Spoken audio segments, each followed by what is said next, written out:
Salut tout le monde, j'espère que vous allez bien les amis. On est parti pour une nouvelle vidéo. On va démarrer avec cette date importante dans l'histoire récente du Real. C'était il y a exactement 2 ans, jour pour jour, la remontada face au Paris Saint-Germain, le triplé de Karim Benzema dans un match qui avait été spectaculaire, incroyable. Le Real qui était mené par le Paris Saint-Germain sur le score d'1-0.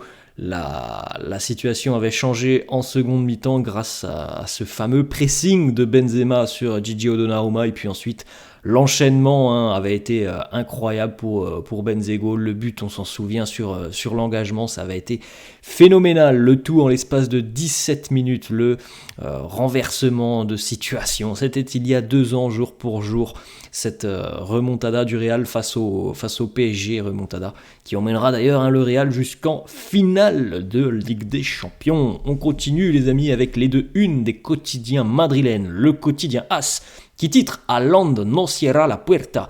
Haaland ne ferme pas la porte. Selon le quotidien AS, le Norvégien va inclure une clause dans sa prochaine rénovation et renouvellement de contrat, dans son prochain renouvellement de contrat avec City, une clause qui lui permet de quitter les Sky Blues de City pour rejoindre uniquement le Real Madrid. Alors bon, ça c'est une information du quotidien AS, je n'ai pas beaucoup vu circuler cette information, en tout cas du côté de Erling Haaland, on l'a annoncé un petit peu plus tôt, je crois cette semaine, on en avait parlé, Lui a dit je suis très bien à Manchester City, mais on ne sait pas de quoi sera fait l'avenir, et on sait tous que s'il y a bien un club en Espagne qui peut accueillir Erling Haaland, c'est le Real. Le Barça financièrement, ça semble quand même très très compliqué, donc voilà, je pense qu'il est très bien du côté de City. Je ne vois pas quelle autre équipe pourrait accueillir un attaquant de la classe de Erling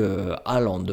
On continue les amis avec la une du quotidien Marca qui titre pour le Real et l'intérêt du club merengue sur le jeune défenseur français Lenny Yoro, défenseur du LOSC Lille. Lenny Yoro, regardez la une, sin prisa pero sin posa.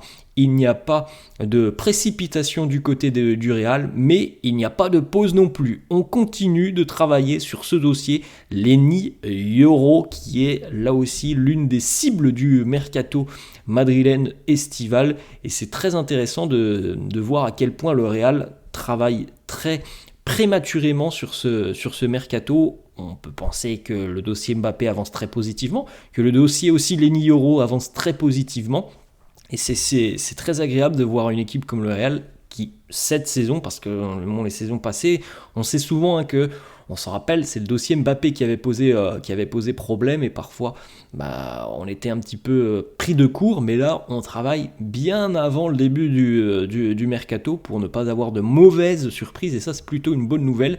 Marca annonce que Lenny Yoro, le joueur en personne, a reçu plusieurs offres. Évidemment, il y a beaucoup de grands clubs européens qui sont intéressés par le jeune défenseur du LOSC, mais que dans sa tête, tout est clair, il ne veut jouer que pour le Real Madrid. Et ça, c'est une très très bonne nouvelle, parce qu'on sait aussi notamment en Ligue 1 que le Paris Saint-Germain semble être intéressé, mais il semblerait que Lille ne soit pas chaud à l'idée de vendre Lenny Yoro au PSG. On continue les amis, on va du côté du centre d'entraînement de Valdebebas hier avec notamment le geste incroyable de Vinicius, avec toute sa technicité habituelle. Il s'est un petit peu amusé lors de cette séance d'entraînement. On voit qu'il y a Lucas Vazquez et Arda Güler. Avec Vini comme d'habitude qui nous tente des gestes incroyables. On a une très bonne nouvelle qui vient de l'entraînement. On pouvait penser que ça allait arriver peut-être un petit peu plus tard que ça. Il est de retour à l'entraînement les amis. C'était son premier entraînement collectif hier depuis le mois d'août dernier. Eder Militao était de retour à l'entraînement hier. Comme on l'a dit, le retour est très proche pour Militao. Carlo a fixé la date, je crois, du 20 avril, si mes souvenirs sont bons, pour un retour sur les terrains. Peut-être qu'on pourra envisager. Là, il va commencer donc de nouveau à travailler avec le groupe. Il y aura la trêve internationale aussi, il pourra continuer à travailler. Peut-être qu'on pourra envisager un retour de Militao sur on l'espère, hein, la première quinzaine du mois d'avril. Et ça, c'est évidemment extrêmement positif pour le Real et pour la course à la Liga et en Ligue des Champions en fin de saison. On continue avec une petite information de Marca sur l'approche du match face au Celta demain. Carlo va effectuer certaines rotations au sein du 11. Alors c'est peut-être une très bonne nouvelle parce qu'on a vu aussi que physiquement les joueurs avaient été quand même en difficulté en milieu de semaine. Donc je pense que c'est plutôt une très bonne idée d'effectuer une certaine rotation. Luka Modric, Lucas Vazquez et Brahim Diaz devraient débuter cette rencontre. Selon Marca aussi, Toni Kroos et Dani Carvajal devraient être laissés au repos pour affronter le Celta. On continue avec une petite information. Lorsque Bellingham est absent, et il va falloir se passer de Bellingham normalement pour 2 matchs, on va en parler dans quelques instants, mais en tout cas Carlo considère que Brahim Diaz est le joueur qui a le profil pour remplacer Bellingham idéalement. On l'a vu notamment, Brahim avait joué lorsque Bellingham était absent il y a une dizaine de jours. Ça en était plutôt bien sorti, Brahim. Donc voilà, il va falloir faire sans Jude et normalement le remplaçant idéal selon Carlo, c'est Brahim Diaz.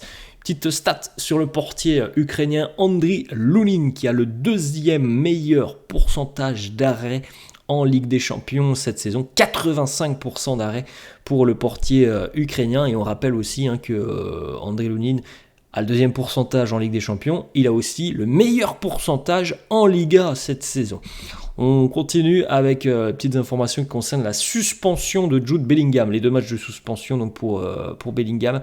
Le Real avait fait appel mercredi de cette suspension. Bon, évidemment, sans surprise, l'appel a été rejeté. Donc Jude est bel et bien suspendu pour 2 matchs. Mais selon plusieurs médias, le Real a de nouveau fait appel auprès d'une autre juridiction.